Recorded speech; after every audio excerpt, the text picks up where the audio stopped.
Hello everybody, Tracy Gardner here again with a different aspect to share with you on my rotator cuff repair journey. Today we're going to talk about homeopathy. Now homeopathic medicines are amazing for many reasons. One, they don't interfere with pharmaceuticals. They don't have side effects that you might have with other medications, and they support your body's natural healing vital force.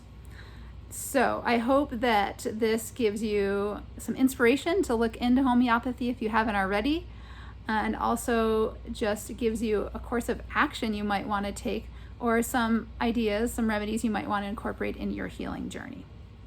So I'm going to share the plan I came up with a homeopath, and I'm not a medical professional, so I do recommend you do your own research and you consult a homeopath if you can find one in your area. And you can find any of these in your local health food stores like Whole Foods, or you can order things online. Here in the US, homeopathy is not as common as it is in parts of Europe and India, so you'll have an easier time finding homeopaths and remedies in those places, but they're becoming more and more common here in the US too. The first one I mentioned already in other videos, and that is Arnica. So Arnica, I was instructed to take one pellet just before surgery and one pellet as soon as possible after the surgery. So the nurse actually helped me with that after surgery. The next one I had on hand was phosphorus, and I did take that as soon as I could after waking up from surgery, and that is to help clear the anesthesia. The Arnica, again, is to help reduce pain and inflammation, swelling, bruising, helps with all of that. So I took one phosphorus right when I woke up, and I took one before I left the hospital, which was really just about 20 minutes after. I had no side effects from the anesthesia other than the general kind of out-ofness, but I wasn't nauseous. I didn't feel particularly loopy or anything like that. So I was thankful for that. Then when I got home, I took the Arnica again, but a different potency. This one's 10M from Hahnemann Labs. I took a couple of those pellets, dissolved them in a 1/4 pint jar of water, and kept that water by the recliner, and I sipped on that throughout the evening, throughout the night, the next day. I'm on day 4 right now, and I did have some in the morning. So that is, again, for pain and swelling. So even though I wasn't feeling pain because my nerve block lasted about 28 hours, I still took it because I knew there was inflammation and swelling, and it can help reduce those. The next two are specific to tendon and ligament trauma and healing, and they are Ruta and Rhus. So I will list these out in the description because I know this might sound like Greek to you if you're not familiar with homeopathic remedies.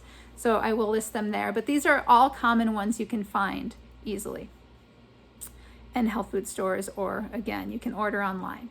So with the Ruta and the Rhus, I was instructed to rotate them every hour for the first 2 days, then twice a day for a week, and then once a day for a few months until I feel like the healing has really progressed. The next one is Symphytum, and this is for bone trauma and healing. And that is one a day until I forget about my shoulder. So that could be, 9 months, we'll see. And then the last two are what's called cell salts, calc phos and calc fluor. And basically I think of these like as food for my tissues, right? So these are supporting the healing, and they are to be taken again until I forget about this injury or this surgery. So 4 each, 4 times a day. Now I misread that, or I misremembered it after surgery. So I was only taking 1 of each 4 times a day, but I upped the dose yesterday. So that is my complete plan of care. There are 2 other ones she said to have on hand, and they were Bryonia, if I really can't move my arm because of shoulder pain, and sanguinaria, if raising or turning my right arm is a problem. So I don't know those yet because I haven't started any movements other than the pendulums, and they've been going okay. But I have them on hand in case I need them once I get into physical therapy and more movement. So again, I hope this helps you in your healing journey. If you have questions or comments, I would love to hear from you.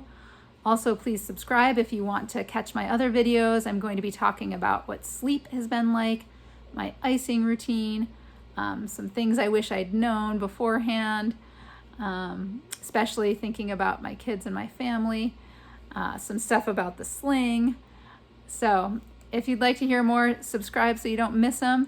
And I hope to hear from you. I really do hope to hear from some of you, and I hope this helps you in your journey with your shoulder surgeries, injuries, whatever they might be.